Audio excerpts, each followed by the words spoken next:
మహాదేవుడును మన రక్షకుడైన యేసుక్రీస్తు వారి పవిత్రమైన నామలో ఈ పునరుద్ధానపు ఆదివారపు ఆరాధనలో పాలు పొందులు పొందిన మీ అందరికీ పేరు పేరున వందనాలు. అందరికీ వందనాలు.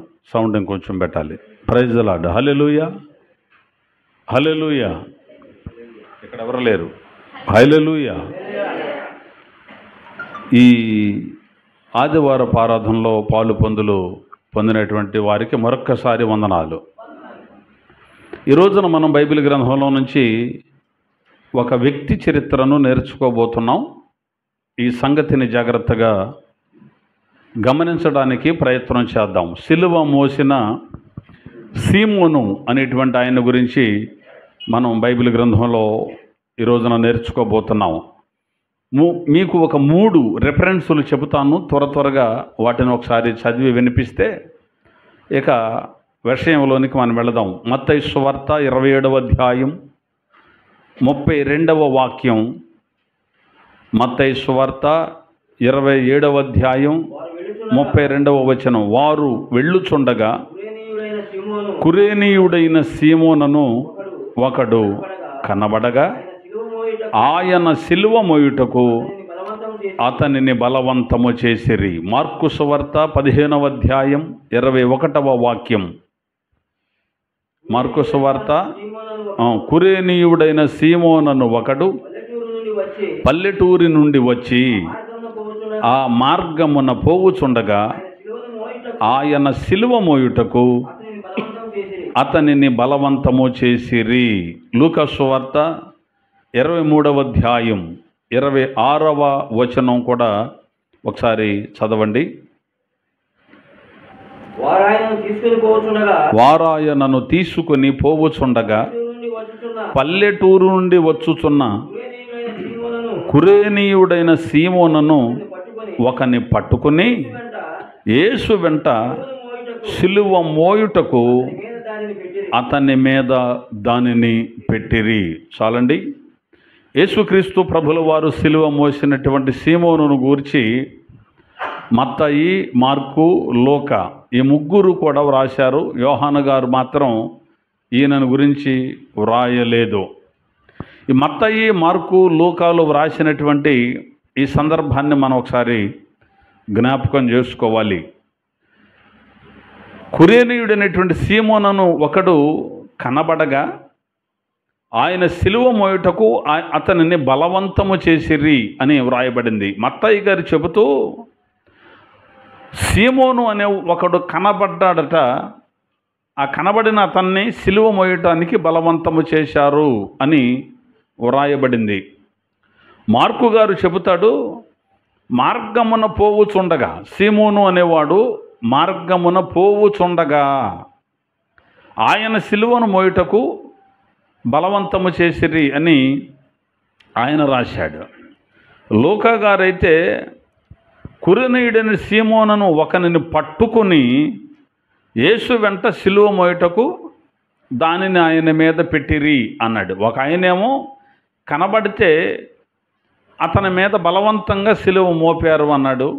ఒక ఆయనేమో మార్గమున పోతూ ఉన్నాడట, అతనిని బలవంతం చేసి సిలువను మోయించారు అన్నాడు. ఇంకొక ఆయన అన్నాడు, అతనిని పట్టుకొని యేసు వెంట మోయడానికి అతని మీద దానిని పెట్టారు అన్నాడు. మొత్తం మీద మార్గములో పోతూ ఉన్నాడట. ఆ పోతూ ఉన్న అతనిని పట్టుకున్నారు, బలవంతం చేసి యేసయ్య సిలువను మోయించారు. కురేను అనేటువంటి ప్రాంతం నుంచి ఒక వ్యక్తి యెరూషలేముకు వచ్చాడు. యెరూషలేముకు ఆయన వచ్చి ఆ మార్గములో పోతూ ఉన్నాడు. అది ఏ మార్గం? యేసు ప్రభు సిలువ మోస్తూ వచ్చే మార్గం. పోతూ ఉన్నాడు, తన దారిన తాను పోతూ ఉన్నాడు. అలా పోతున్నటువంటి వ్యక్తిని పట్టుకున్నారు, బలవంతం చేశారు, సిలువను ఆయన చేత కూడా మోయించారు. అతని పేరు కురేనీయుడైన సీమోను అంటారు. సీమోను అనే పేరును బట్టి ఇతడు ఇశ్రాయేలీయుడే అంటారు చాలామంది. అయితే ఇతడు ఏ ప్రాంతపు వాసి? కురేను అనేటువంటి పల్లెటూరి వాడు అని వ్రాయబడింది. కురేను అనేటువంటి ప్రాంతంలో నుంచి ఇతడు వచ్చాడు. కురేను అనే ప్రాంతం ఎక్కడుంది? కురేను అనే ప్రాంతం ఆఫ్రికా ఖండంలో లిబియా అనే దేశంలో కురేను అనేటువంటి ప్రాంతము ఉంది. ఈ లిబియా అనేటువంటి దేశం ఆఫ్రికా ఖండంలో ఒక భాగం. ఆఫ్రికా ఖండంలో ఒక చివరన ఉంటుంది ఇది. ఈజిప్టు ఈ కురేను లేదు, ఈజిప్టు ఈ లిబియా అలా కలిసే ఉంటాయి, అంటే దగ్గరగానే ఉంటాయి. భూభాగంలో విడిపోద్ది. ఇప్పుడు ఆంధ్ర తెలంగాణ ఈ మధ్యలో ఏమన్నా పెద్ద ఎడం ఏదన్నా ఉందా? దానికి దీనికి మధ్యలో ఏరియా ఏమన్నా అడ్డు ఉందా? లేదు, ఒక బార్డర్ ఉంటుంది, దాటితే అదే అన్నట్టు ఈజిప్ట్ దేశం ఈ లిబియా కలిసే ఉంటాయి, కానీ ఇది ఆఫ్రికా ఖండంలో ఉంది. అలాగే ఈజిప్ట్ కూడా ఆఫ్రికా ఖండంలోనే ఉంది. ఈ ఈజిప్టు ఈ లిబియా కలిసే ఉంటాయి. ఆ ఆఫ్రికా దేశానికి సంబంధించిన వ్యక్తిలాగా మనకు కనబడతాడు. మరి సీమోను అనే పేరు పెట్టుకున్నాడు కాబట్టి ఇతడు ఇశ్రాయేలీయుడే అంటారు. సీమోను అంటే సిమియోన్ అనే పదము నుండి వచ్చింది సీమోను అనే పేరు. సిమియోను ఎవరు? సిమియోను అనేటువంటి ఆయన 12 మంది యాకోబు సంతతిలో ఒకడు ఈ సిమియోను. సిమియోను అనేవాడెవడు? యాకోబు గారికి 12 మంది సంతానం ఉన్నారు. ఆ 12 మందిలో ఒకడు సిమియోను. ఆ సిమియోను అనే పేరు శబ్దము సీమోను అని కూడా పిలువబడుద్ది. పేతురు గారు కొన్న మరొక పేరు కూడా సీమోను అని ఉంటుంది. అలాగే ఈ సీమోను అనే పేరును బట్టి ఇతడు ఇశ్రాయేలీయుడు అంటారు కొంతమంది. మరికొంతమంది అయితే కాదు, ఈయన ఆఫ్రికా నుంచి వచ్చాడు కాబట్టి ఇతడు ఆఫ్రికన్సే. ఆఫ్రికా వాళ్ళు ఎలా ఉంటారు అంటే నల్లగా ఉంటారు. మనుషులు చూసుంటారు ఎప్పుడన్నా? మనుషులు నల్లగా ఉండి వెంట్రుకలు కాలిపోయి కనుక మెలికలు తిరిగిపోయి ఉంటాయి చూడు, అలా ఉండి పెదాలు పెద్ద పెద్దగా ఉంటాయి.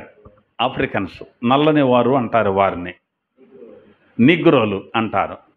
లేదు, వాళ్ళకి సంబంధించిన వారని కొంతమంది, లేదు ఇతడు ఇశ్రాయేలీయుడే అని మరి కొంతమంది. ఆయన రంగు ఎలా ఉంటుందనేటువంటిది బైబిల్లో వ్రాయలేదు.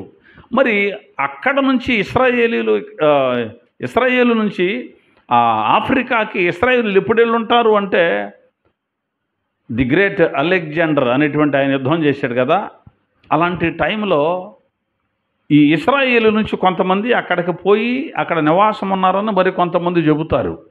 ఏ విధం చేతనైనా ఆఫ్రికా దేశంలో, ఆఫ్రికా ఖండంలో లిబియా అనేటువంటి దేశంలో ఇశ్రాయేలీలు కూడా నివాసం ఉన్నారు అని చరిత్ర చెబుతోంది.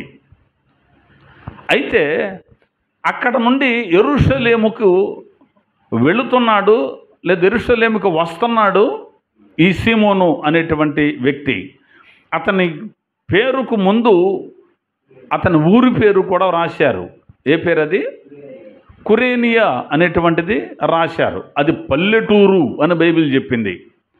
ఈనాడు అది పట్టణం అని కూడా మనకు అర్థమవుతుంది. ఒకప్పుడు పల్లెటూరు అవ్వచ్చు, కానీ ఇప్పుడు పట్టణమే. ఒకవేళ ఈ మాటలు విన్న తర్వాత మరి కొంతమంది పల్లెటూరు అన్నారు ఏమిటండి, అది పట్టణం అనవచ్చు. కానీ ఆయన వచ్చిన సమయంలో అది పల్లెటూరు కాబట్టి ఇక్కడ ఈ ముగ్గురు స్వార్థికులు కూడా పల్లెటూరు అని రాశారు. యెరూషలేముకు వచ్చాడట. యెరూషలేముకు ఆయన ఎందుకు వచ్చి ఉంటాడు అభిప్రాయపడ్డారు చాలామంది. ఒకవేళ అతడు ఇశ్రాయేలీయుడే గనక అయ్యి ఉంటే, ఆఫ్రికన్ అయితే ఏదో పని మీద పోతున్నాడో మనకు తెలియదు, కానీ అతడు గనక ఇశ్రాయేలీయుడే గనక అయి ఉంటే ఇశ్రాయేలీయులు సంవత్సరానికి ఒక్కసారి యెరూషలేము వస్తారు. ఎప్పుడు వస్తారు వాళ్ళు అంటే పస్కా పండుగకు ప్రతి ఒక్కరూ కూడా వస్తారు.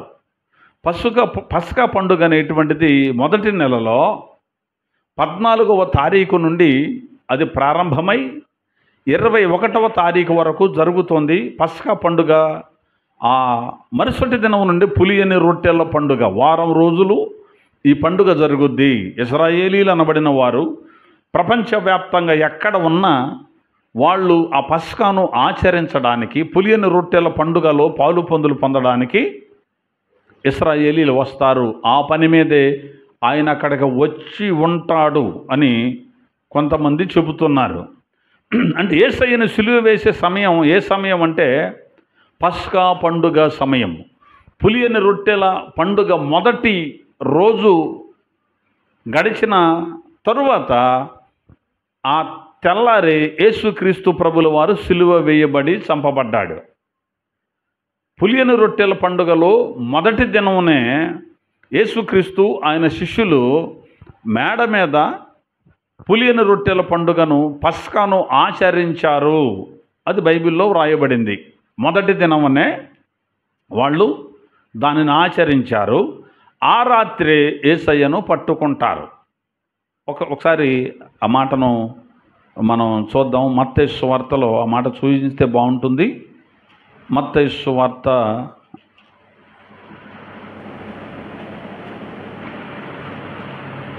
'పులియని రొట్టెల పండుగ' అన్నదానికి 26వ అధ్యాయం 17వ వచనం. 26-17 పేజీ నెంబర్ 27. పులియని రొట్టెల పండుగలో మొదటి దినమందు శిష్యులు యేసునొద్దకు వచ్చి, పస్కాను భుజించుటకు మేము నీ కొరకు ఎక్కడ సిద్ధపరచకోరుచున్నావని అడిగిరి. ఎప్పుడు వచ్చారట వాళ్ళు? పులియని రొట్టెల పండుగలో మొదటి దినమందు అని వ్రాయబడింది. మొత్తం 7 రోజుల పండుగ. ఇది ఎన్ని రోజుల పండుగ? 7 రోజుల పండుగ. మొదటి దినమందే యేసు ప్రభు శిష్యులు యేసయ్య దగ్గరకు వచ్చి, అయ్యా పస్కాను మేము సిద్ధం చేయాలి కదా, ఎక్కడ ప్లేస్ ఏమిటంటే యేసయ్య ప్లేసు చెబుతాడు. మీరు పలానా చోటకి వెళ్ళండి, ఒక వ్యక్తి ఉంటాడు, అతన్ని మీరు కలుసుకోండి, మేము పస్కాను ఆచరించుటకు మాకు విడిది గది ఏది అని ప్రభువు అడుగుచున్నాడు అనండి, ఆయన మీకు విడిది గదిని చూపిస్తాడు అన్నారు. వాళ్ళు అలాగే కనుగొని ఒక మేడ మీద ఒక గదిని చూపిస్తే ఆ గది దగ్గరకు వెళ్ళి అక్కడ పస్కాను సిద్ధం చేస్తారు. సిద్ధం చేసిన తర్వాత ఆ రాత్రి యేసుక్రీస్తు ప్రభుల వారు ఆయన 12 మంది శిష్యులు ఆ పస్కాలో పాలు పొందులు పొందారు.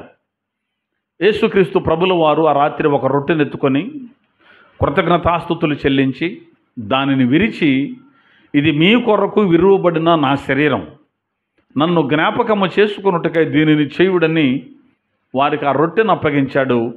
వారు ఆ రొట్టెను తీసుకొని వాళ్ళు తిన్నారు. భోజనం చేసిన తర్వాత ఆయన ఒక పాత్రను పట్టుకొని, ఇది మీ కొరకు చిందింపబడుచున్న నా క్రొత్త నిబంధన రక్తం, నన్ను జ్ఞాపకం చేసుకోవడానికి దీన్ని కూడా మీరు చేయండి అని చెబితే ఆ రక్తాన్ని వారు తీసుకొని త్రాగారు.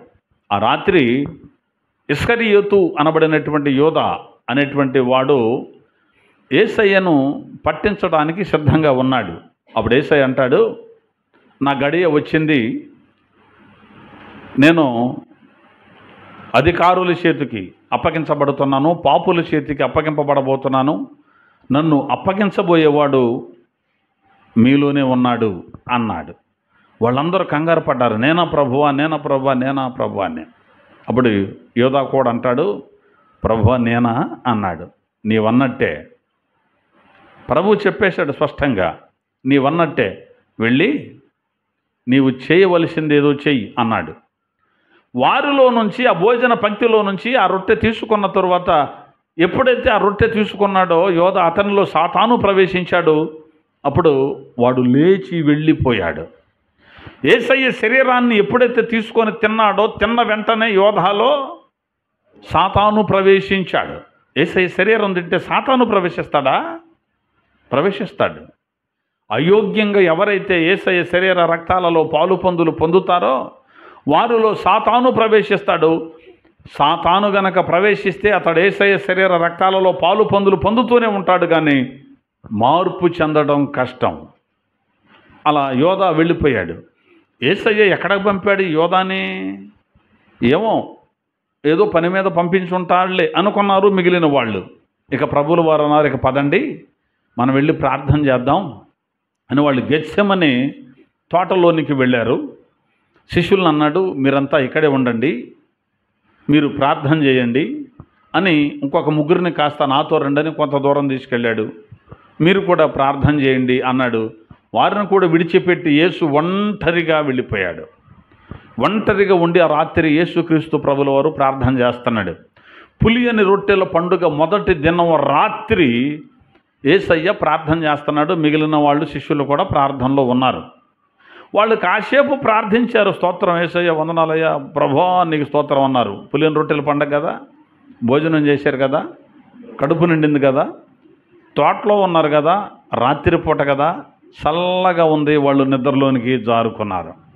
యేసుక్రీస్తు ప్రభుల వారు మాత్రం కాస్త దూరంగా వెళ్ళి మోకరించి చేతులెత్తి తండ్రితో ప్రార్థన చేస్తున్నాడు. తండ్రి, నీ చిత్తమైతే ఈ గిన్నె నా యొద్ద నుండి తొలగించు, ఈ మరణం నాకు రాకుండా తొలగించు అని ప్రార్థన చేసి మరల వెంటనే అయినా నా చిత్తం కాదు, నీ చిత్తమే సిద్ధించునుగాక అంటాడు. మరలా లేచి శిష్యుల దగ్గరకు వచ్చాడు. వాళ్ళు నిద్రపోతుంటే వాళ్ళని తట్టి లేపాడు. లేండి, మెలకువగా ఉండి ప్రార్థన చేయుడి. ప్రభువా తప్పైపోయిందయ్యా, ఇక మెలకువగానే ఉంటాం, ప్రార్థన చేస్తాం అని మళ్ళీ ప్రభువా నీకే స్తోత్రం, దేవా మీకే స్తోత్రం అంటున్నారు. మరలా ప్రభు వెళ్ళి మరలా అదే మాటలు పలుకుచూ ప్రార్థన చేస్తున్నాడు. టెన్షన్ అయి వచ్చేసింది యేసు ప్రభుకి. జరగబోయే మరణం కనబడుతోంది. పొందబోయే మరణం సిలువ మరణం కాబట్టి చాలా భయంకరమైనది కాబట్టి దాన్ని చూసి కంగారు పడ్డాడు. దాన్ని ఊహించుకొని టెన్షన్ ఫీల్ అయిపోయాడు. కారుతున్న చెమట రక్త బిందువుల వలె నేల మీద పడిపోయింది. అంత టెన్షన్ పడ్డాడు. మరల వచ్చాడు, చూస్తే మళ్ళీ వీళ్ళు నిద్రపోతున్నారు.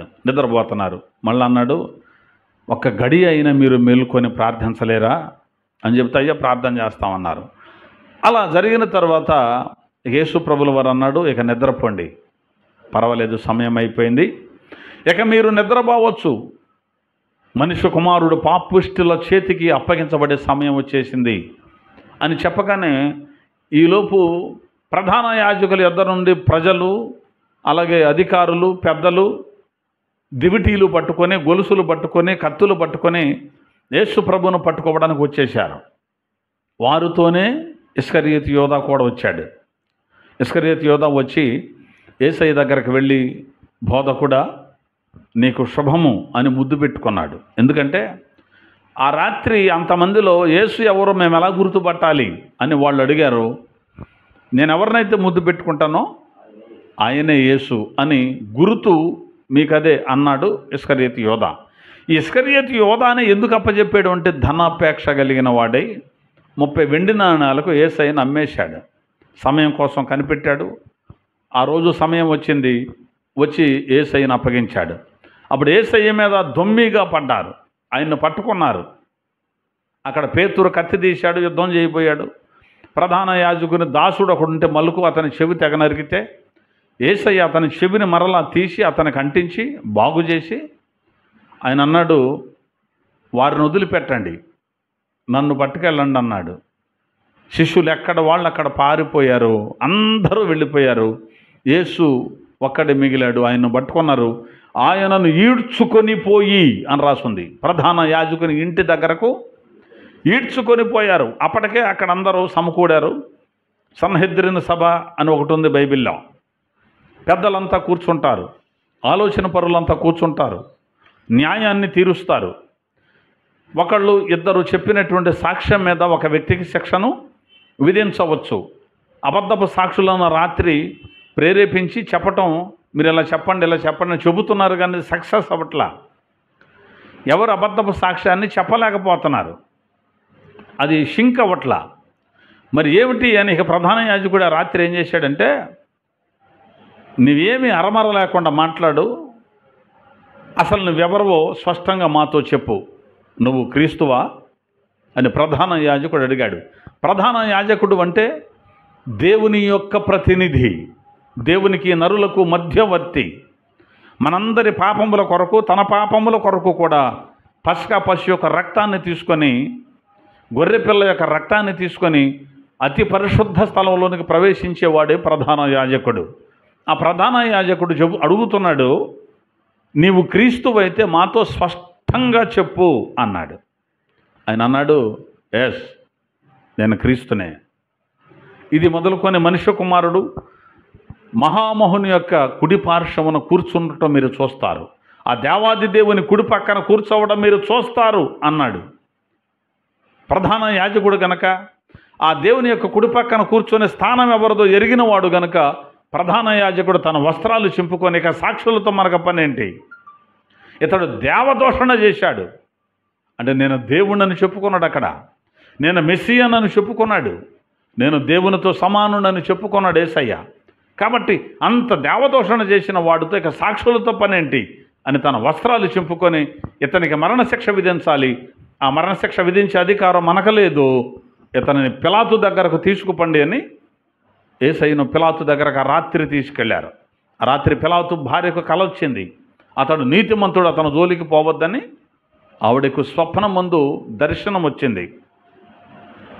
పిలాతు దగ్గరికి వెళ్ళిన తర్వాత ఏవేవో నేరాలు మోపారు, ఏవి కూడా రుజువు కాలేదు. పిలాతుకు అర్థమైపోయింది, ఆయనను అసూయ చేత అప్పగించిరని యేసుకు అర్థమైంది. బంట్రోతు ఎవడో బందిపోటు దొంగ అని ఒకడున్నాడు, బరబ్బా అనేవాడు, వాడిని వదిలిపెడతాం అండ్ పండక్కే ఒకడిని వదిలిపెట్టడం ఆనవాయితీ.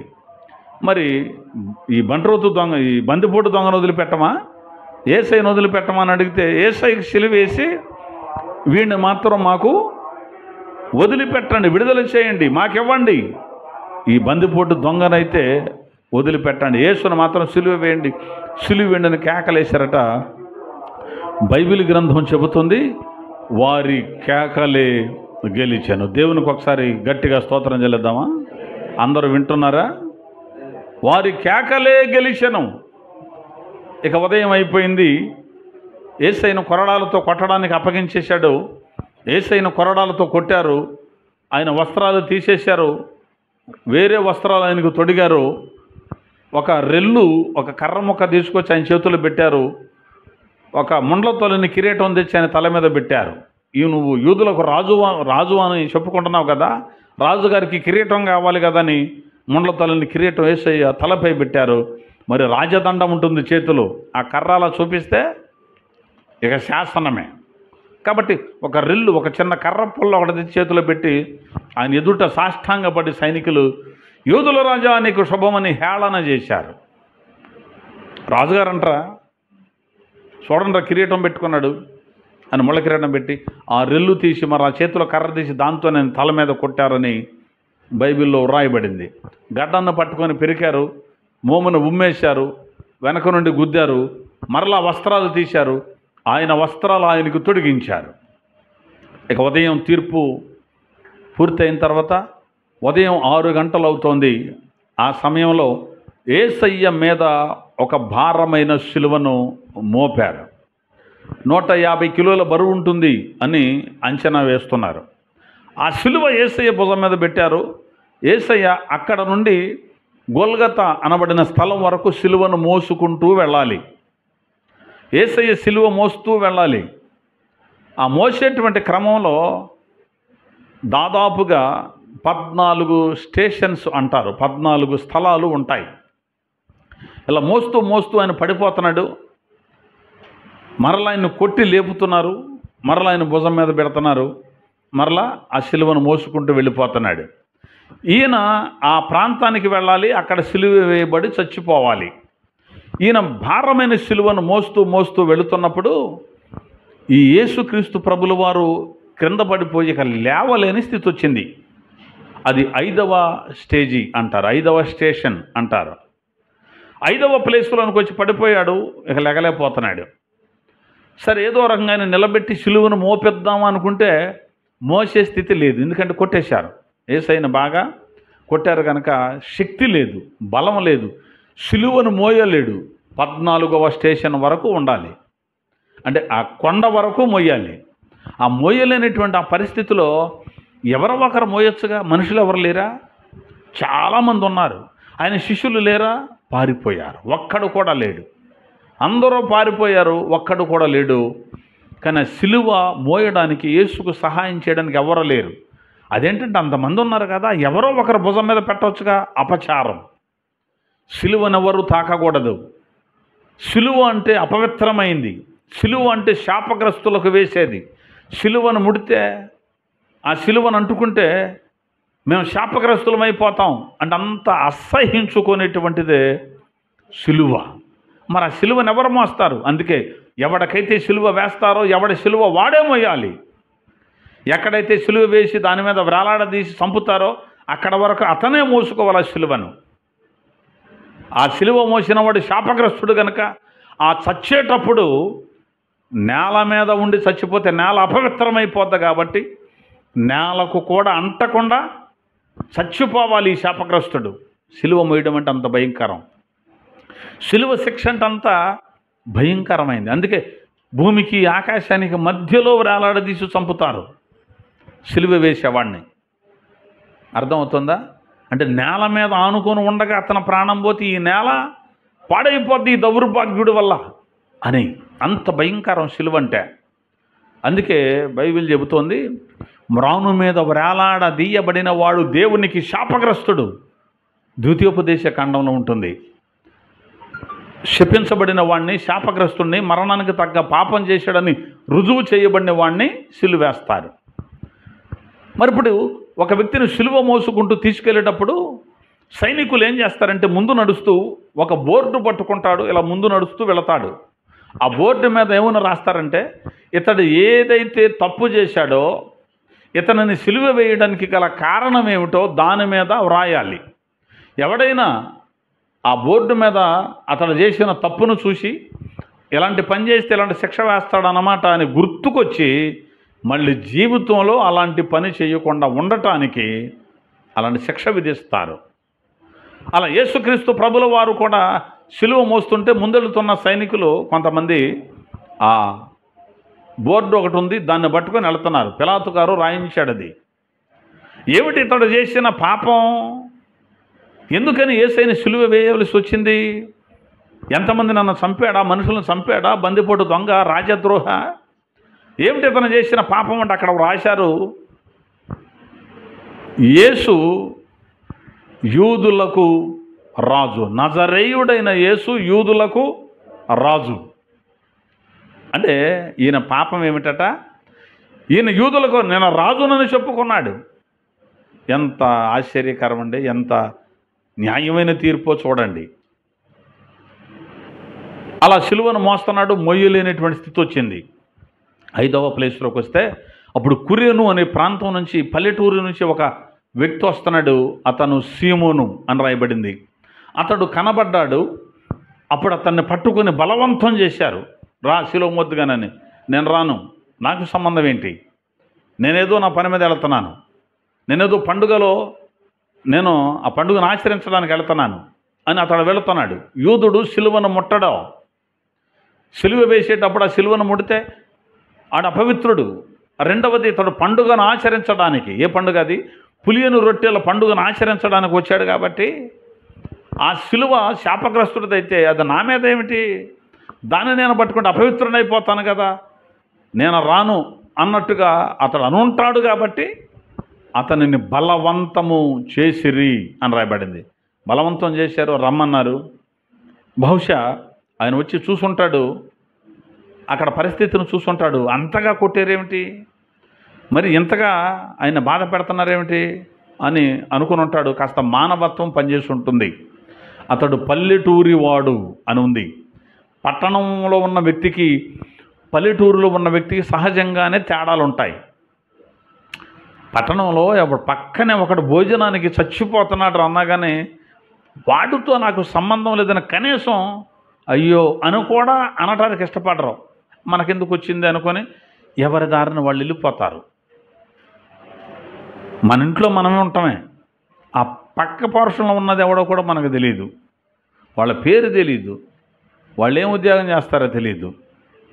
మనం మన ఇంట్లోంచి బయటకు వెళ్ళిపోతాం, మన ఉద్యోగం చేసుకుంటాం, మళ్ళీ మన ఇంట్లోకి వస్తాం, డోర్ వేస్తాం, అంతే. మరి నీ పక్కన ఉన్నవాడు కూడా అంతే. కానీ పల్లెటూరు అలా ఉండదు.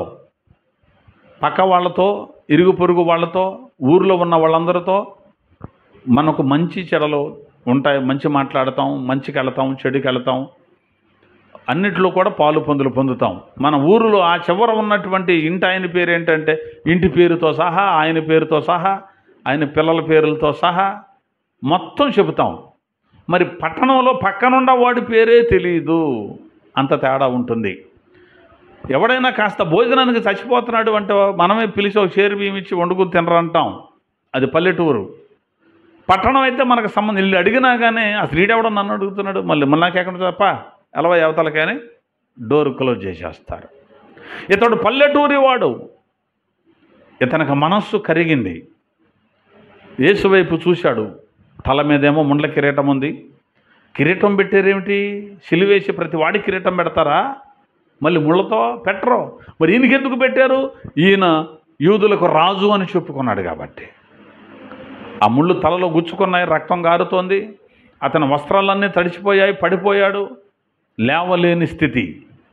అప్పుడు ఆయనతో పాటు సీమోనును మోయడానికి బలవంతంగా తీసుకొస్తే యేసయ్య సిలువను సీమోను కూడా మోశాడు. అంటే యేసయ్య అప్పుడు పక్కన ఉన్నాడా? కాదు కాదు.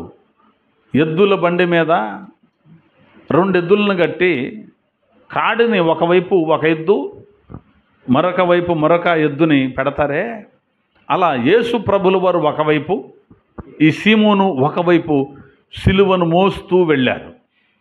అయితే ఎక్కడి వరకు మోశాడు అంటే దాదాపు చివరి వరకు కూడా మోసి యేసయ్యకు సహకరించాడు ఈ కురేనీయుడైనటువంటి సీమోను.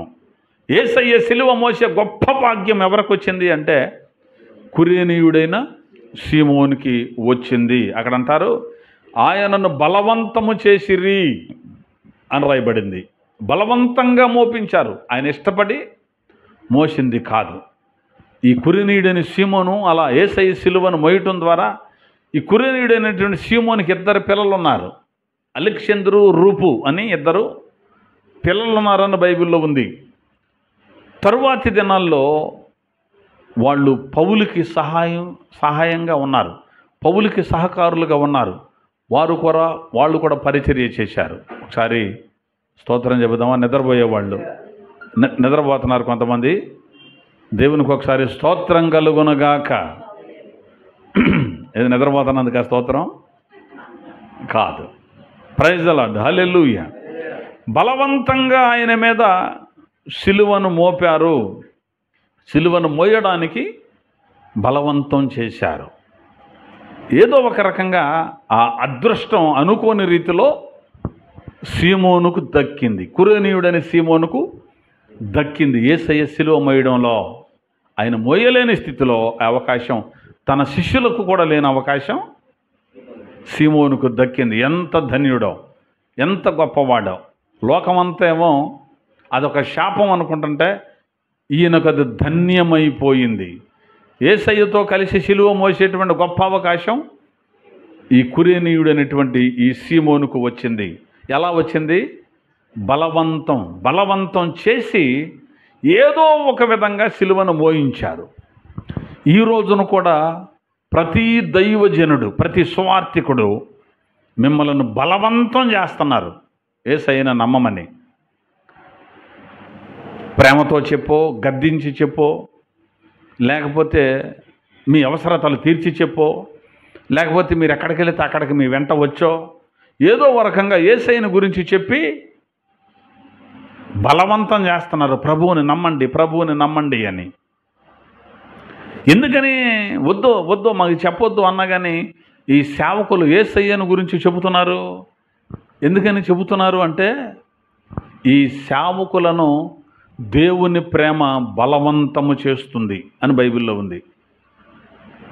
దేవుని ప్రేమ ఏం చేస్తుంది? బలవంతం చేస్తుంది. కొరింథీయులకు రాసిన 2వ పత్రిక 5వ అధ్యాయం 14వ వాక్యాన్ని ఒకసారి చదువుదామా? క్రీస్తు ప్రేమ మమ్మును బలవంతము చేయుచున్నది, ఎందుకంటే అందరి కొరకు ఒకడు మృతి పొందెను గనుక అందరూ మృతి పొందిరనియు జీవించువారు ఇక మీదట తమ కొరకు కాక తమ నిమిత్తము మృతి పొంది తిరిగి లేచిన వాని కొరకే జీవించుటకు ఆయన అందరి కొరకు మృతి పొందిననియు. అది ఇక్కడ వ్రాయబడినటువంటి మాట ఏమిటంటే, క్రీస్తు ప్రేమ మమ్మను బలవంతము చేస్తుంది. ఏమని? వెళ్ళండి, సువార్తను ప్రకటించండి అని. ఎందుకు? అందరి కొరకు ఒకడు మృతి పొందాడు గనక మనమందరం కూడా మృతి పొందినట్లే, మనమందరం కూడా చనిపోయినట్లే. ఆయనలోనికి రాగలిగితే, ఆయన వాక్యాన్ని వినగలిగితే, ఆయనలో మనం స్థిరంగా ఉండగలిగితే, జీవించే వారికి మీదట మన కోసం కాకుండా మన కోసం చనిపోయిన ఆయన ఉన్నాడే, ఆయన కొరకే మీరు బ్రతుకుతారు. కాబట్టి మీరు ప్రభువుని అంగీకరించండి, సువార్తను నమ్మండి, రక్షణ పొందండి అని చెప్పడానికి దైవజనులను క్రీస్తు ప్రేమ బలవంతము చేస్తుంది. బలవంతం చేస్తుంది. ఈ బలవంతం తప్పేం కాదు. బలవంతంగా ప్రభువులోనికి తీసుకురావడం తప్పేం కాదు. బలవంతంగా తీసుకురావడం అంటే నీకు ఇష్టం లేకపోయినా బాధి నమ్ముతావా చస్తావా అనే సువార్త చెప్పదు. ఉన్న విషయాన్ని చెబుతోంది. అది చెప్పకుండా ఉండలేడు సేవకుడు. ఏది చెప్పకుండా? సువార్త ప్రకటించకుండా ఉండలేడు. సువార్త అంటే మంచి వార్తే కదా. సు అంటే మంచి వార్త, మంచి సమాచారమేగా. ఏమిటా మంచి సమాచారం? ఈ లోకం పాపంతో ఉంది, ఈ లోకంతోనే ఉండి, ఈ లోకపు పాపంతోనే ఉండి, ఒకవేళ మనం ఈ లోకయాత్ర ముగిస్తే తదుపరి అగ్నిగుండానికి వెళ్ళిపోతాం. నిత్య నరకం నాశనం ఉంది, నిత్య నాశనం ఉంది, దానిలోకి వెళ్ళిపోతారు. దాని నుంచి తప్పించుకోవాలి అంటే యేసు అనే రక్షకుడు మన కోసం వచ్చాడు, మన పాపాల కొరకు చనిపోయాడు, ఆయన తిరిగి బ్రతికాడు. ఆయనను నమ్మి నువ్వు కూడా రక్షించబడితే నువ్వు కూడా తిరిగి బ్రతుకుతావు చనిపోయినా కూడా. తర్వాత నిన్ను ఆయన ఉండే స్థలంలోనికి తీసుకెళ్తాడు. ఆయనను అంగీకరించండి అని చెప్పేదే సువార్త. అది చెప్పేదే క్రీస్తు ప్రేమ. క్రీస్తు ప్రేమ మనల్ని బలవంతం చేస్తుంది.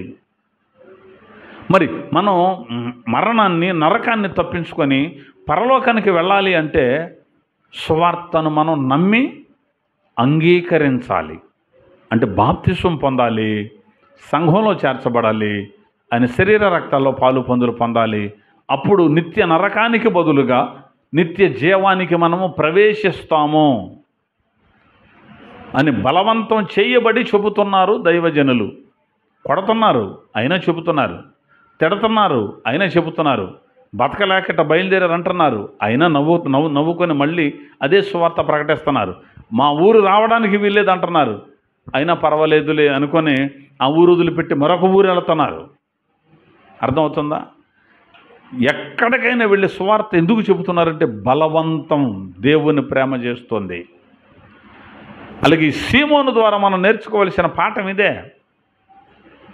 యేసయ్య ప్రేమ మనల్ని బలవంతం కనుక చేస్తే ఖచ్చితంగా మనం సువార్త ప్రకటిస్తాం. కూర్చొనివ్వదు ప్రేమ, కాసేపు నుంచోనివ్వదు, నిద్రపోనివ్వదు. ఆ వ్యక్తికి వెళ్ళి సువార్త చెబితే బాగుండు, లేకపోతే ఇతనితో వెళ్ళి వాక్యం చెబితే బాగుండు, లేకపోతే మన కుటుంబంలో పలానా వాళ్ళు నశించిపోతున్నారు వాళ్ళకి సువార్త చెబితే బాగుండు, నా భార్యకి చెబితే బాగుండు, నా భర్తకి చెబితే బాగుండు, ఏదో రకంగా వాళ్లకు వాక్యం చెప్పి క్రీస్తులో కట్టాలి అని. భర్త కష్టపడి పనిచేసి నిన్ను పోషిస్తున్నాడు, కానీ ఆ భర్త నరకానికి వెళ్ళిపోతే నాకెందుకు అనుకుంటున్నారు చాలామంది. భార్య పనిచేస్తుంది, కుటుంబాన్ని పోషిస్తుంది. కొంతమంది భార్యలు పోషిస్తున్నారు, భర్త అనారోగ్యంతోనో భర్త ఏదైనా మంచాన పడి ఉన్నప్పుడు. మరి ఆ పోషిస్తున్నటువంటి ఆ భార్యకు రక్షణ లేదు. ఆమెకైనా సువార్త చెప్పాలి. మన కడుపున పుట్టిన పిల్లలకు సువార్త చెప్పాలి, దేవుని వాక్యాన్ని చెప్పాలి, దేవుని వాక్యాన్ని వాళ్లకు మనం నేర్పించాలి. ఏదో ఒక విధంగా వాళ్ళని మనం రక్షించుకోవాల్సిన బాధ్యత మనందరి మీద ఉంది. కాబట్టి ఈయన బలవంతంగా సిలువ మోయవలసి వచ్చింది. ఎవరు? ఈ కురేనీయుడైనటువంటి సీమను. అతడు పల్లెటూరి వాడు. మరొక మాట అంటాడు లూకా సువార్తలో, యేసు వెంట కురేనీయుడైన సీమోనును ఒకని పట్టుకొని యేసు వెంట సిలువ మోయుటకు అతని మీద దానిని పెట్టిరి అని వ్రాయబడింది. ఎందుకట? సిలువ ఎలా మోసాడట ఆయన? యేసు వెంట సిలువ మోయుటకు. అది యేసు వెంట సిలువ మోయడానికి ఆయన తీసుకెళ్లారు. యేసుతో కలిసి సిలువ మోశాడు. యేసు సిలువను తన భుజం మీద కూడా వేసుకొని మోశాడు. సిలువ ఎందుకు మోయాలంటే యేసు వెంట వెళ్ళడానికి సిలువ మోయాలి.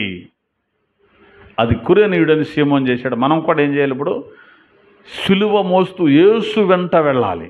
అంటే యేసు వెళ్ళిన మార్గంలో మనం వెళ్ళాలి. యేసు వెళ్ళిన మార్గం పూల మార్గం కాదు. యేసు వెళ్ళిన మార్గం ఘనతలు, మెప్పు, మహిమలు ఉన్న మార్గంలో ఆయన వెళ్ళలేదు. శ్రమల మార్గంలో వెళ్ళాడు, ముళ్ళ మార్గంలో వెళ్ళాడు, రాళ్ల మార్గంలో యేసు ప్రభు సిలువను మోస్తూ వెళ్ళాడు. సిలువ అంటే అవమానం, సిలువ అంటే శాపం, సిలువ అంటే శ్రమలు, హింసలు, ఇరుకులు, ఇబ్బందులు. మనము కూడా సీమోను ద్వారా నేర్చుకోవలసిన పాఠం యేసు వెంట వెళ్ళడానికే సిలువను మోయాలి. యేసు ప్రభుల వారు అన్నాడు, ఎవడైనను నన్ను వెంబడింపగోరినెడల తన్ను తాను ఉపేక్షించుకొని ప్రతిదినము తన సిలువనెత్తుకొని నన్ను వెంబడించాలి. అంటే యేసయ్యను వెంబడించాలి. ఆయన ఎటు వెళ్ళాడో అటే వెళ్ళాలి. మనం కూడా ఆయన ఏ దారిలో నడిచాడో అదే దారిలో నడవాలి. మనం కూడా ఏమెత్తుకొని? సిలువను ఎత్తుకొని. ఎవరి సిలువను? మన సిలువను మనమే ఎత్తుకొని యేసు వెళ్ళిన దారిలోనే మనం వెళ్ళాలి. శ్రమ అంటే భయపడిపోతారు క్రైస్తవులు కొంతమంది. ఇరుకులు వస్తున్నాయి అంటే భయపడిపోతారు క్రైస్తవులు కొంతమంది. యేసు కొరకు బాధలు పడవలసిన పరిస్థితి వస్తుంది అంటే భయపడిపోతున్నారు కొంతమంది. కానీ యేసు వెళ్ళిన మార్గమే మార్గం బాధల మార్గమే, ఇరుకు మార్గమే, ఇబ్బందికరమైన మార్గమే. ఈ మార్గంలో నువ్వు సిలువ మోస్తూ వెళ్ళేటప్పుడు నీ బలం పోవచ్చు, నీ ఆరోగ్యం పోవచ్చు, నీ ఆస్తిని నువ్వు కోల్పోవచ్చు, నీ పరువు ప్రతిష్టలు నువ్వు కోల్పోవచ్చు, నీకున్న సమస్తాన్ని నువ్వు కోల్పోవచ్చు, నీవు నింద అనుభవించవచ్చు, నువ్వు శ్రమలు అనుభవించవచ్చు. అయినప్పటికీ దానిని సంతోషంగా ఎంచి యేసు వెంట సిలువ మోయగలిగిన వాడే నిజ క్రైస్తవుడు. దేవునికి మహిమ కలుగునగాక. యేసయ్యను నమ్మితే ఆశీర్వాదాలు వస్తాయని యేసయ్యను వెంబడించేవాడు సిలువను ద్వేషించిన వాడు. యేసయ్య వెంట వెళితే నాకేదో కలిసి వస్తుంది అనే ఉద్దేశంతో యేసును వెంబడించేవాడు సిలువను యేసును అసహించుకున్నవాడు అని మనం గుర్తుపట్టాలి. ఇల్లు కట్టుకోవడం కోసం మందిరానికి వచ్చేవాళ్ళు ఉన్నారు, అప్పులు తీరడం కోసం మందిరానికి వచ్చేవాళ్ళు ఉన్నారు, రోగాలు పోవటం కోసం మందిరానికి వచ్చేవాళ్ళు ఉన్నారు, సమస్యల నుంచి యేసయ్య దగ్గరకు వచ్చి విడిపిస్తారని మందిరానికి వచ్చేవాళ్ళు ఉన్నారు. వీళ్ళు సిలువను మోయడానికి ఇష్టపడని క్రైస్తవులు, నేటి క్రైస్తవులు, బాధను అనుభవించడానికి ఇష్టపడని క్రైస్తవులు నేటి క్రైస్తవులు. అందుకే ఎవడైనా క్రైస్తవుడైతే అతడు సిగ్గుపడక ఆ పేరును బట్టే దేవుణ్ణి మహిమపరచమన్నాడు. ఎవడైనా క్రైస్తవుడైనందుకు బాధ అనుభవిస్తే సిగ్గుపడకూడదు. క్రైస్తవుడైతే బాధ వస్తుందా? ఖచ్చితంగా బాధ వస్తుంది. యేసుప్రభుని నమ్మేవు, సరైన ఇల్లేదురా నీకు అంటారు. యేసుప్రభుని నమ్మేవు, సైకిల్ కూడా లేదురా నీకు అంటారు. యేసుప్రభుని నమ్మేవు, ఆస్తిపాస్తులు లేదురా నీకు అంటారు. యేసుప్రభుని నమ్మేవు, ఆయన మనం చొక్కా కుట్టించుకోలేకపోయేవారు అంటారు. అంటే యేసయ్యను నమ్మితే అవన్నీ వస్తాయని లోకం అనుకుంటుంది. అంటే దేవుడు ఏది అవసరమో అది ఇవ్వగలుగుతాడు, ఇబ్బంది ఏమి లేదు. దేవుడు పోషించగలడు, భయం ఏమి లేదు. కానీ లోకం ఎలా చూస్తుంది అంటే క్రైస్తవ్యం అనగానే ఏదో పెద్ద బిల్డింగ్ ఉంటుంది కాబోలు, కారులో తిరుగుతారేమో, యేసు నమ్మగానే గొప్పవాళ్ళేమో, అలా గొప్పవాడైన వాడు మాత్రమే క్రైస్తవుడు అనుకుంటున్నారు చాలామంది. సేవకులతో సహా. ఎవరితో సహా? సేవకులతో సహా. యేసును నమ్మి ఇన్ని సంవత్సరాలు అయింది, ఆయన ఇల్లు నువ్వు కట్టుకోలేకపోయావు అని సేవకులే బోధ చేస్తున్నారు. నీకు భక్తి లేదు అందుకని ఇల్లు కట్టలేకపోయావు అంటున్నారు. నీకు ప్రార్థనా జీవితం లేదు అందుకని నువ్వు ఆశీర్వాదం పొందలేకపోయావు అంటున్నారు. దేవుణ్ణి నువ్వు ప్రేమించలేకపోయావు కాబట్టి నీ పంట సరిగ్గా పండలేదు అంటున్నారు. పాపంలో బ్రతుకుతూ పాపంలో పెరుగుతూ పాపంలోనే జీవిస్తున్నటువంటి వారైతే వాళ్ళు బిల్డింగులు కట్టి అక్రమ సంపాదనతో ఆస్తిని వాళ్ళు సమకూర్చుకొని ఆదివారం చర్చికి వెళ్ళి వస్తుంటే దేవుడు ఏమైనా దీవించారంటున్నారు సిగ్గు లేకుండా చాలామంది. దేవుడు దీవించాడు అని చెబుతున్నారు. మరి ఆ జీవితాన్ని ఒకసారి వెనక తిరుగుతుడు ఎలా సంపాదించాడో, ఎంతమందిని పాడు చేసి సంపాదించాడో. అసలు క్రైస్తవుడికి ఉండవలసిన లక్షణాలే అతనికి లేవు. కానీ వాళ్ళ ఇంటి దగ్గర ప్రార్థన పెట్టినప్పుడు వీళ్ళు దేవుని చేత దీవించబడ్డారని చెబుతున్న దైవ సేవకులు ఒకసారి ఆలోచించాలి. నీ కళ్ళ ముందే అతడు చుట్ట తాగుతాడు, నీ కళ్ళ ముందే అతడు బీడీ తాగుతాడు, నీ కళ్ళ ముందే వాడు బూతులు మాట్లాడతాడు. ఒక క్రైస్తవుడన్న ఇంగిత జ్ఞానం కూడా లేకుండా, మందిరానికి వెళ్తున్నానన్న ఆలోచన కూడా లేకుండా, దేవునికి విరోధమైన పనులు, పాప సంబంధమైన పనులు, దేవునికి వ్యతిరేకమైన పనులు చేస్తూ అక్రమ సంపాదన కోసం పరుగులు తీస్తూ, దేవుడు నాకు ఆశీర్వాదం ఇచ్చాడు అంటే అయ్యగారు కూడా నిలబడి దేవుడి కుటుంబాన్ని దీవించడం చెప్పడం ఎంత బాధాకరమో. యేసయ్యను నమ్మితే బాధలే కాదు, ఆశీర్వాదం కూడా వస్తుంది.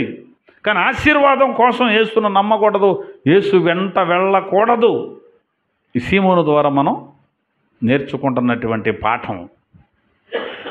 కళ్ళ ముందు కనబడుతున్నటువంటి పాపని, సహోదరుడా, ఈ పాపం నుంచి నువ్వు తొందరగా బయటకు రాకపోతే నువ్వు నష్టపోతావు, నరకానికి పోతావేమో. సాతాను ఎవరిని మృంగుదాము అని గర్జించి సింహం వల్ల తిరుగుతున్నాడయ్యా, దయచేసి ఈ పాపాన్ని విడిచిపెట్టు అని చెప్పవలసిన బాధ్యత దైవజనుడికి ఉంది. అంతే తప్ప వాళ్ళ లోపాన్ని ఎత్తి చూపించకుండా, వాళ్ళు ఎప్పుడో ఏదో చిన్న మంచి పని చేశారని ఆ మంచి పనిని మాత్రమే ఎత్తి చూపి ఈ కుటుంబం దీవించబడిందంటే వాళ్ళకి వాక్యం పట్ల ఎప్పటికి అవగాహన వస్తుంది? పర్వాలేదు, నేను చేసింది రైటే అని మా అయ్యగారు చెప్పాడు కాబట్టి నేను ఇదే దారిలో ఉండడం కరెక్ట్ అనుకుంటాడు. కానీ సిలువ దారిలోనికి రాడు, శ్రమల గుండా మనం వెళ్ళాలి అన్న దారిలోనికి రాడు. మనమందరం అనేకమైన శ్రమలను అనుభవించి పరలోకము చేరాలి అని బైబిల్ చెబుతుంది. పరలోకం చేరాలంటే ఏమనుభవించాలి? అనేకమైన శ్రమలు అనుభవించి పరలోకం చేరాలి.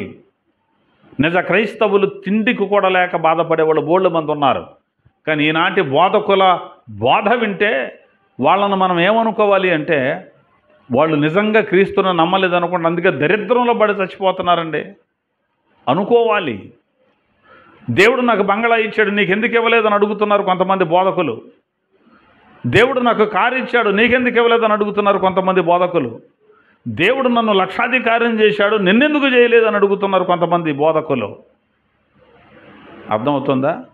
అందరు తెచ్చి నీకు ఇస్తున్నారు కాబట్టి నువ్వు గొప్పడు అయ్యావు. మరి వాళ్ళకెవరు ఇస్తారు? ఏమంటే వాళ్ళకెవరు ఇస్తారు? వాళ్ళు ఇప్పుడు ఆ కష్టపడాల్సిందే, ఆ కష్టంతో బ్రతకాల్సిందే. 10 మంది తీసుకొచ్చి నీకు ఇస్తున్నారు కనుక నువ్వు గొప్పడు అయ్యావు. దేవుడు దీవించాడని చెప్పు బాగానే ఉంటుంది, కానీ నీకెందుకు లేదా దీవెనని యథార్థపరులైనటువంటి విశ్వాసులను కూడా నిందించే సేవకులు చాలామంది ఉన్నారు.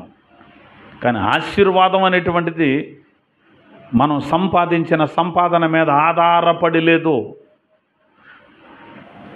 దేవుని ఆశీర్వాదం అంటే దుష్టత్వం నుంచి మనం మళ్లించబడడమే ఆశీర్వాదం. బైబిల్ చెబుతోంది పాపం నుండి ఒక వ్యక్తి సంపూర్ణంగా బయటకు రావడమే ఆశీర్వాదం. అంతే తప్ప డబ్బులుంటే ఆశీర్వాదం, వెండుంటే ఆశీర్వాదం అని బైబిల్ ఎక్కడ చెప్పలా. కానీ అవసరం లేదా? డబ్బు అవసరమే. నీకు ఏది అవసరమో అది దేవుడు ఇస్తాడు. దానికి మించి కనుక నీకు ఆదాయం పెరిగితే నువ్వు ఆపదలో పడిపోతావు. మించి ఎప్పుడూ డబ్బు ఉండకూడదు. అవసరతను మించి డబ్బు ఎప్పుడూ కూడా ఎక్కువ ఉండకూడదు. దేవునికి ఒక వ్యక్తి దూరం అయిపోతాడు.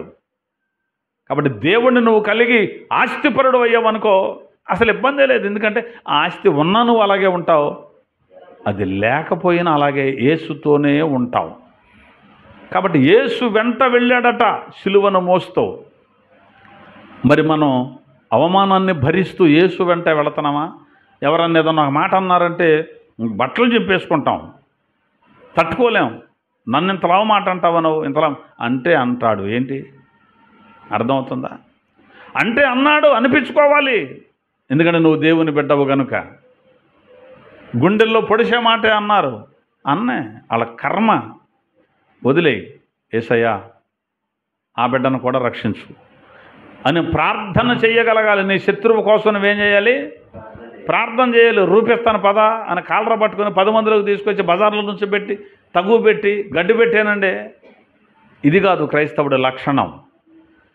దూషించేవారిని బదులు దూషించకూడదు, ప్రేమించడం నేర్చుకోవాలి, ప్రార్థించడం నేర్చుకోవాలి. వాళ్ళ మీద పగ తీర్చుకోవడం మన పని కాదు, ఆ పాపం నుండి వాళ్ళని విడిపించడం మన పని. కాబట్టి మనం చేయవలసిన పని ఏమిటి?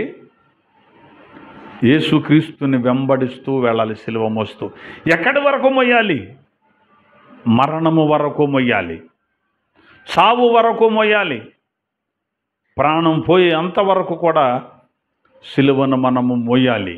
మరి ఈ వాక్యం వింటున్న నా ప్రియ సహోదరి సహోదరులరా, అవమానం వస్తే యేసయ్య ఒకవేళ నాకు దూరం అయిపోయాడు అనుకుంటున్నావేమో. ఆర్థిక ఇబ్బందులు నీ కళ్ళ ముందు కనబడుతున్నప్పుడు నిజంగా నేను భక్తేనంటావా చేసేది, దేవుడు నాకు దూరం అయ్యాడా అని ఒకవేళ అధైర్యపడుతున్నావేమో. రోగం వచ్చి నిన్ను వదిలిపెట్టకపోతే యేసయ్య నాతో లేడనుకుంటాను ఒకళ్ళు భయపడుతున్నావేమో. ఏం భయపడొద్దు.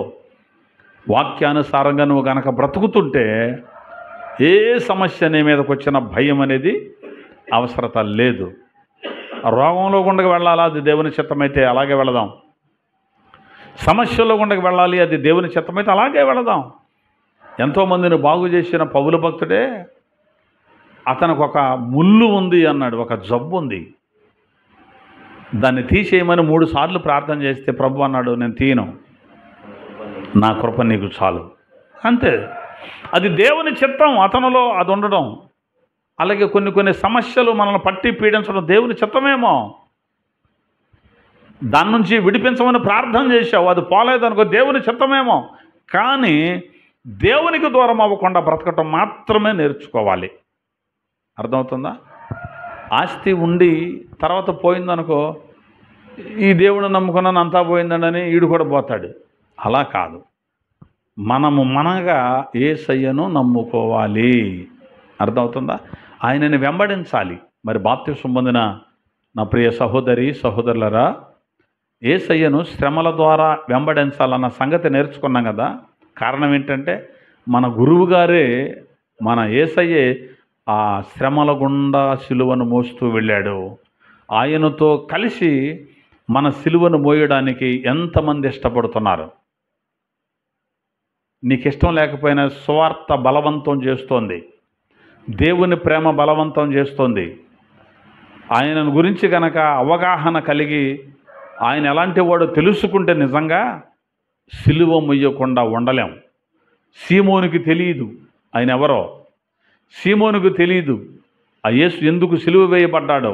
ఆ బోర్డన్ని చదువుకొని వచ్చి ఏం మొయ్యలా. సీమోనుకు తెలియకుండానే అప్రమత్తంగానే యేసయ్యతో సిలువ మోసే గొప్ప భాగ్యం దొరికింది ఆ కురినీయుడైన సీమోనికి. మరి యేసయ్యని గురించి ఇన్ని సంగతులు తెలుసుకున్న నువ్వు నేను యేసయ్యతో కలిసి సిలువ మొయ్యగలుగుతున్నామా? ప్రశ్న. అయ్యా శ్రమ వచ్చిన బాధ లేదు, ఏదొచ్చినా బాధ లేదు, నీ వాక్య ప్రకారం నడుస్తాను, నీ వాక్యానికి లోబడతాను, నీ సన్నిధిని ప్రేమిస్తాను. ప్రతిసారి వాక్యం మందిరంలో వినబడుతున్నప్పుడు నేను కూడా వింటాను, నీ వాక్యమందు బలపడతాను, యేసయ్య శరీర రక్తాలలో తూచా తప్పకుండా పాలు పొందులు పొందుతాను, రెండవ రాకడ కొరకు నేను ఎదురు చూస్తాను, నేను సిద్ధం.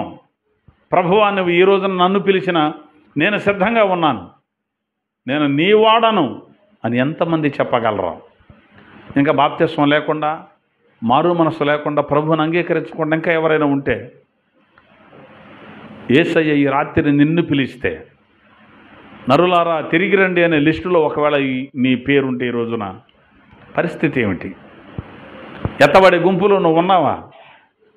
ఏవేవో సాకులు చెబుతున్నాం, ఏవేవో కారణాలు చూపిస్తున్నాం. ఒకవేళ ప్రభు పిలిస్తే ఏంటి నీ పరిస్థితి?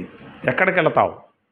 కాబట్టి అవకాశం ఉండగానే, సమయం ఉండగానే, యేసయ్య పిలుస్తూ ఉండగానే, యేసయ్య సిలువను మన భుజం మీద, మనం ఆయన సిలువ మొయ్యలేం కానీ మన సిలువను మన భుజం మీద పెట్టుకొని యేసయ్యతో కలిసి ఈ ముండ్ల మార్గంలో నేను కూడా వస్తాను, ఈ శ్రమల మార్గంలో నేను కూడా వస్తాను అని చెప్పగలిగిన వాడే రేపటి దినాన పరలోకంలో యేసయ్యతో ఆయన సింహాసనం మీద కూర్చోగలడు. అర్థమవుతుందా? అంతే తప్ప ఆశీర్వాదాల కోసం బోధించే బోధ వినొద్దు.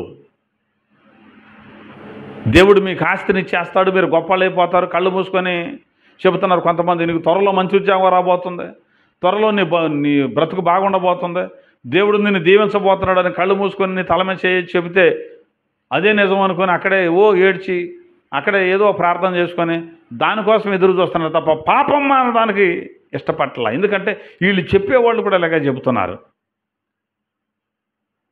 నీ సంగతే నా సంగతి ఎవరో కళ్ళు మూసుకొని చెబితే తప్ప నీకు తెలీదా నీ సంగతి ఏమిటో, నీ ఆత్మీయ స్థితి ఎక్కడుందో నీకు తెలీదా, నువ్వు పాపంలో ఉన్నావో లేకపోతే పరిశుద్ధతలో ఉన్నావో నీకు తెలీదా, ఎవరో చెప్పాలా? మళ్ళీ ఇంత అమాయకత్వంగా ఉండకూడదు. ప్రార్థన చేయించుకుందామని పరుగులు తీస్తున్నారు. ఆ అయ్యగారు నా నెత్తి మీద చేయబెడితే చాలని. ఏ అయ్యగారు మన తల మీద చేయబెట్టిన అవసరం లేదు. యేసు ప్రభు వచ్చిన తలకాయ మీద చేయబెట్టినా నీకు ఆశీర్వాదం రాదు.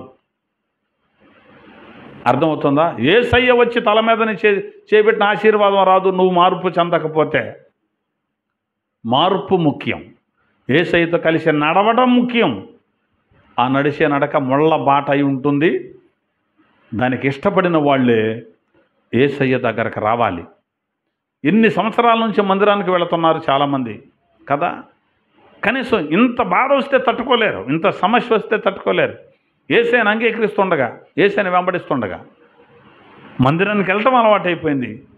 నోరు తెరిస్తే బూతులు మాట్లాడటం కూడా అలవాటైపోయింది. ఇది ఎక్కడ దౌర్భాగ్యం నాకు అర్థం కావట్లేదు. మరి దౌర్భాగ్యాలు గల పెద్ద దౌర్భాగ్యం ఇదే. ఇటు మందిరం మానరో, ఇటు పాపం కూడా మానరో. మరి ఎలా సరిపోద్ది? మరి ఎలా సాధ్యం అవుతుంది? ఇది ఏదో ఒకటి మానేయండి, ఏదో ఒకటే తొందరగా మానేయాలి. అయితే పాపం అన్నా మానాలి, లేకపోతే ప్రార్థనకు వెళ్ళటం అన్నా మానేయాలి. ఎందుకంటే అది ఇది కూడా చేసే సంకర జాతి ప్రజల్లాగా మనం ఉండకూడదు. అటు అన్యులు ఇటు క్రైస్తవులు కూడా ఈళ్ళల్లో కనపడతా ఉంటే ఎలా కుదురుద్ది? ఆదివారం ఏమో దేవుని పిల్లలని, మిగిలిన వారాలేమో దెయ్యపు పిల్లల్లాగా కనపడుతుంటే దేవుడు మెచ్చుతాడు అనుకుంటున్నారా? దేవుడు నిన్ను చూసి సంతోషపడతాడు అనుకుంటున్నారా? ఆయన ఏడుస్తున్నాడని రాయబడింది బైబిల్లో. పరిశుద్ధాత్మ దుఃఖపడుతున్నాడు మనలో ఉండి. ఏం చేస్తున్నాడు? ఏడుస్తున్నాడు. ఎన్ని వాక్యాలు విన్నావు, ఎందుకు నువ్వు మార్పు చెందట్లేదు అని ఆయన ఏడుస్తున్నాడు. ఆయనను ఏడిపించే వాళ్ళగా ఉన్నామా? లేదు. ఆయన మాట విని లోబడే వాళ్ళగా ఉన్నామా? ఎవరికి వారు పరిశీలించుకుందాం. ఈ కురేనీయుడైనటువంటి సీమోనుకు అదృష్టవశాత్తు అవకాశం వచ్చింది. బలవంతంగా సిలువ మోశాడు. అతడు పల్లెటూరి వాడు కాబట్టి ప్రేమ కలిగిన వాడు. అతడు యేసు వెంట వెళ్ళడానికి మాత్రమే సిలువను మోశాడు.